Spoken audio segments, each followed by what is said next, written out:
बिस्मिल्लाहिर्रहमानिर्रहीम। अस्सलाम वालेकुम student, welcome to my channel Sidra economics lecture.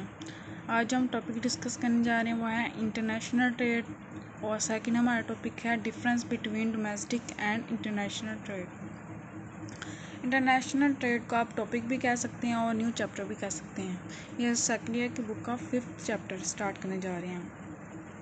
ठीक है, सबसे पहले हम जानते हैं इंटरनेशनल ट्रेड होते क्या है। इंटरनेशनल ट्रेड एक्सपोर्ट को एम से एक्सपोर्ट को एक्स के और इंपोर्ट को एम से ज़ाहिर करते हैं। ठीक है, trade export import. Trade mean क्या होता है? एक्सपोर्ट करना या इंपोर्ट करना between the resident of one country with in the resident of other country is called international trade. यानी कि एक मुल्क में रहने वाले लोग दूसरे मुल्क के रहने वाले लोगों के साथ जो भी लेन देन करते हैं उससे क्या कहते हैं? हम इंटरनेशनल ट्रेड कहते हैं। यहाँ पे आता है एक्सपोर्ट। इसका क्या मतलब है? The export represent the value and volume of goods and services send abroad. यानी कि हम दूसरे मुल्क जो भी चीज़ें बेचते हैं, जो भी सर्विसेज वगैरह के लिए हम जाते हैं, बेचते हैं, जो भी करते हैं, वो क्या हमारी आ जाती है? एक्सपोर्ट में आ जाती है। देन आई एम यानी कि इंपोर्ट क्या है? The import relate to the volume and value of goods and services both into the country. यानी कि अगर आपके मुल्क में किसी चीज़ की किल्लत है तो आप बाहर से कोई भी चीज़ मंगवाते हैं तो वो हमारी क्या होगी? इंपोर्ट होगी। तो देन हमारा नेक्स्ट टॉपिक है difference between trade domestic and international trade. तो सबसे पहले आपको पता होना चाहिए कि डोमेस्टिक ट्रेड क्या है। The sale and purchase of goods and services among people of different area in the geographical boundary of the country is called domestic trade. यानी कि गुड्स की सेल करना और परचेज करना गुड्स एंड सर्विसेज की different लोगों के different area में, लेकिन किस के अंदर एक कंट्री के अंदर, वो हमारी होगी डोमेस्टिक ट्रेड। डोमेस्टिक ट्रेड क्या है कि एक कंट्री के लोग एक जगह से दूसरी जगह, एक सूबे से दूसरे सूबे, एक शहर से दूसरे शहर जो भी एशिया का लेन देन करते हैं उससे क्या हम कहते हैं? Domestic trade. और इंटरनेशनल ट्रेड क्या है कि एक मुल्क में रहने वाले लोग दूसरे मुल्क के में रहने वाले लोगों के साथ जो भी लेन देन करते हैं वो हमारे होता है इंटरनेशनल ट्रेड। सबसे पहले फर्स्ट ऑफ ऑल देखते हैं हमारा फर्स्ट डिफरेंस क्या है? Mobility of labour. Mobility of labour क्या है? The domestic mobility of unit of labour is easily. जो हमारे एक डोमेस्टिक, तो आपको पता ही है कि मुल्क में उन्होंने क्या हमारे ईजीली हम लेबर को शिफ्ट आउट कर सकते। मोबिलिटी मानी होता है कि हरकत पजीर करना, एक जगह से दूसरी जगह जाना। Labour search job according to their capability and education and move toward that area where wage rate is high. जो होता है ना लेबर, वो क्या कहता है? सर्च जॉब करता है अपनी कैपेबिलिटी और एजुकेशन के अकॉर्डिंग। ठीक है, और जहाँ पे उन्हें वेज रेट ज़्यादा मिलती है वहाँ पे वो मूव कर लेता है। लेकिन इसके उलट क्या है? They are so many obstruct to international mobility of labour. और बहुत सारी मुश्किलें होती हैं एक लेबर को इंटरनेशनल में जाने के लिए। अगर एक कोई पर्सन है वो बाहर जाके काम करना चाहता है किसी और मुल्क में, तो उससे बहुत सारी मुश्किलात करनी पड़ती है। जैसा कि फ़र्स्ट ऑफ ऑल लैंग्वेज, हर एक कंट्री की अलग लैंग्वेज होती है। ठीक है, तो उन्हें लैंग्वेज समझने में बहुत ज़्यादा मुश्किल होगी। तो सेकंड हमारा है कस्टम एंड ट्रेडिशन। वहाँ के जो रस्म और रिवाज होते हैं वो एक दूसरे से बहुत ज़्यादा डिफरेंट होते हैं। तो देन क्या होता है? ये काजेज़ बनती हैं, इसकी मुश्किलात बनती हैं मोबिलिटी ऑफ लेबर किस यहाँ पे? इंटरनेशनल ट्रेड पे। This causes create difference in wage rate and cost of production, then the price of goods and services are different. ये जो होते हैं ना, काजेज़ की वजह से डिफरेंट वेज रेट होती है और डिफरेंट कॉस्ट ऑफ प्रोडक्शन आती है, जिसकी वजह से एक ही गुड्स की डिफरेंट प्राइस होती है। ठीक है, हमारा सेकंड पॉइंट है मोबिलिटी ऑफ कैपिटल।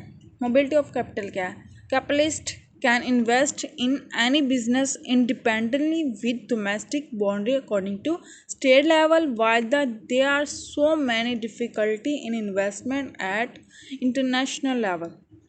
जो कैपिटलिस्ट होता है यानी कि जिसने इन्वेस्ट करना होता है पैसे, बिजनेसमैन जिसे कहते हैं, ठीक है, वो इजीली कहीं पे भी अपनी इन्वेस्टमेंट के लिए सर्च करता है और इजीली वो वहाँ पे इन्वेस्ट कर सकता है। लेकिन जो होता है ना इंटरनेशनल लेवल पर अगर वो इन्वेस्ट करना चाहता है तो उन्हें बहुत ज़्यादा मुश्किलात का सामना करना पड़ता है। The principle of international speculation act in it. इनकी वजह से भी हमारी जो होती हैं प्राइस डिफरेंट होते हैं एक ही गुड्स के। तो देन हमारा जो थर्ड पॉइंट है एक्सचेंज रेट ऑफ करेंसी। ये तो नाम से जाहिर है, करेंसी में फ़र्क जिसे कहते हैं हम। Domestic currency is use for payment and represent in the domestic rate. ये जो होते हैं डोमेस्टिक हमारी कंट्री डोमेस्टिक करेंसी होती है जो हमारी अदायगियों और वसूलियों के लिए बहुत ज़्यादा डोमेस्टिक ट्रेड में इस्तेमाल होती है, बहुत ज़्यादा कि हर एक फील्ड में वो यूज़ होती हैं। The purchase and seller of same country easily accept domestic currency and continue sale and purchase. अगर एक ही जगह के लोग रहने वाले हों तो ठीक, तो देन क्या होता है वो इजीली एक्सेप्ट करते हैं और हमारा जो लेन देन होता है वो चलता रहता है, sale and purchase of goods होती रहती है, ठीक है। इसके बाद उसके उलट क्या है, at the international level every country has it own currency.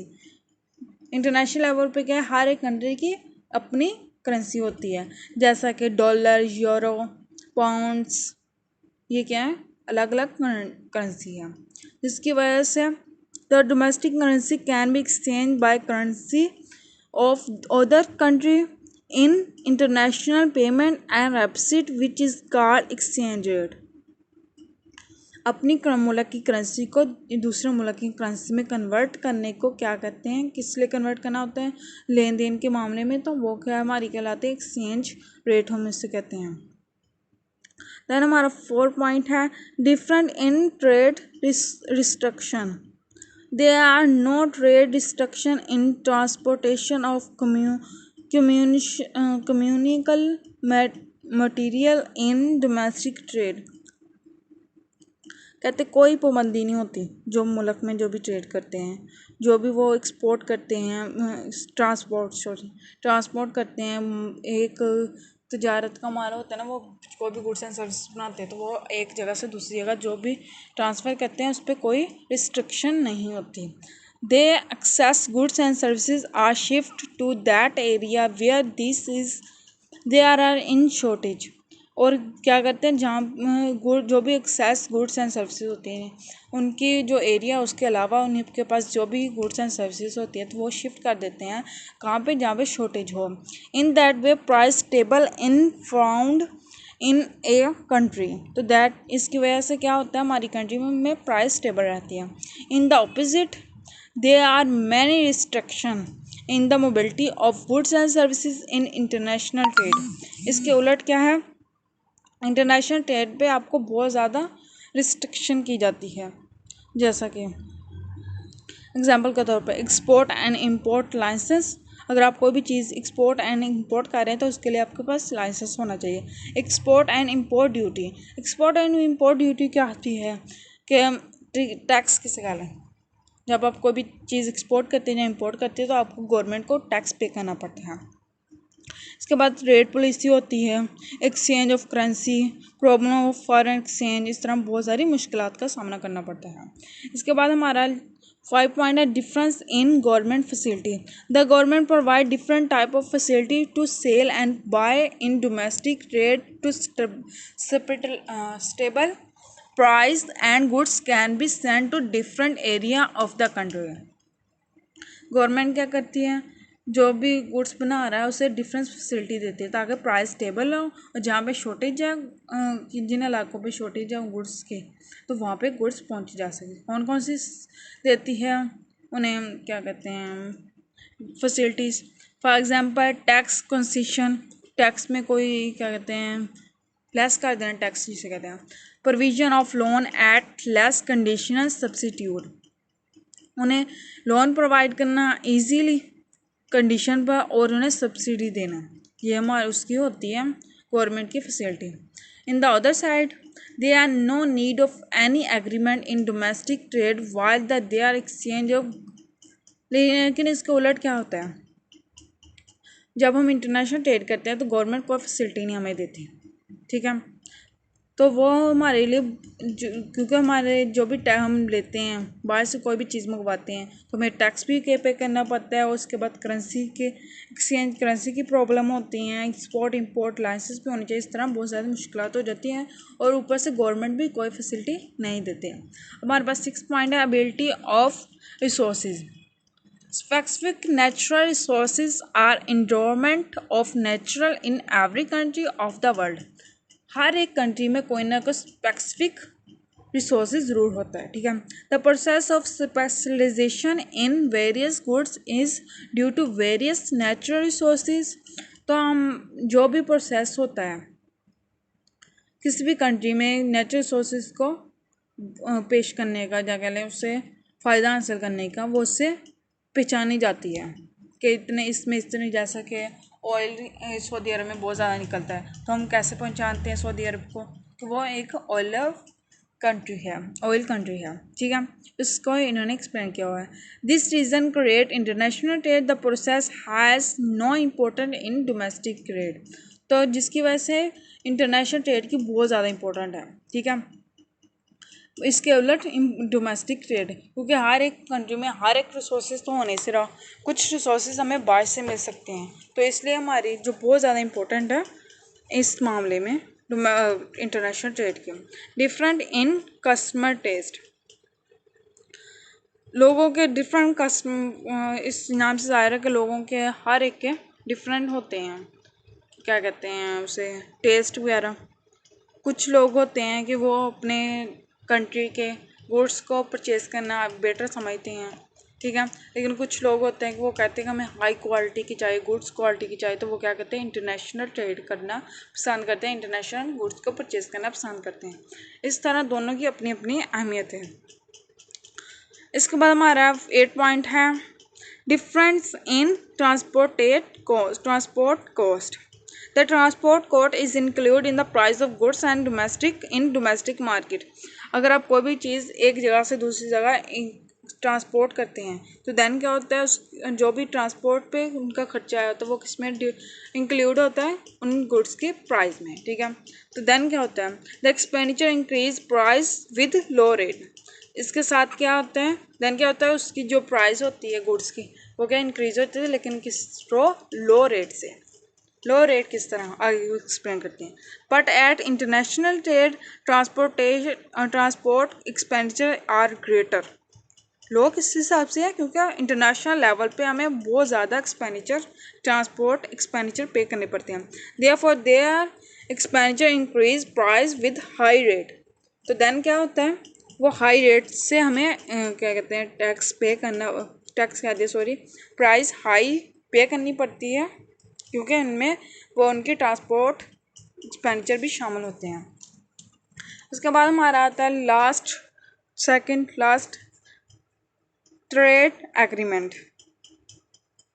मुल्क में जो हम क्या कहते हैं डोमेस्टिक होती है ट्रेड, उसमें आमतौर पर कोई ट्रेड एग्रीमेंट नहीं बनते, लेकिन जो हमारी इंटरनेशनल ट्रेड होती है उस पर हमें ट्रेड एग्रीमेंट बनाना ही पड़ता है, तन ही हमारी जो भी ट्रेड में सेल एंड परचेज होते हैं गुड्स की तभी होगी। इससे अगर हम ट्रेड एग्रीमेंट ना बनाएं तो हमारी गुड्स एंड सर्विसेज परचेज और सेल आउट नहीं होगी।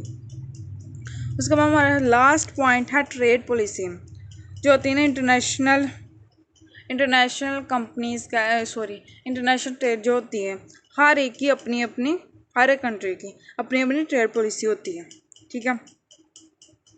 ये जो भी पॉलिसी होती है या तो ये 6 माह की होती है या फिर 1 साल की होती है। इसके मुताबिक वो करते हैं कि वो 1 साल के अरसे में किसी भी मुल्क को कितनी वो देंगे माल वगैरह, कितना इंपोर्ट करेंगे, कितना एक्सपोर्ट करेंगे, कितनी गुड्स परचेज़ करेंगे, वो सारा उसी पॉलिसी के तहत करते हैं। लेकिन जो हमारी कंट्री में होती है तो इस पर कोई ऐसी पॉलिसी वगैरह नहीं इख्तियार की जाती। जब हमारी किसी एरिया में एक शॉर्टेज होती है तो हम दैन क्या करते हैं, उस शॉर्टेज एरिया पे जहाँ पे एक्सेस होती है रिसोर्सेज की या गुड्स एंड सर्विसेज की, वहाँ से जो भी होते हैं गुड्स वहाँ से लेकर ट्रांसपोर्ट कर देते हैं जहाँ पे शॉर्टेज हो। तो दैन ये हमारी हो गई ट्रेड पॉलिसी।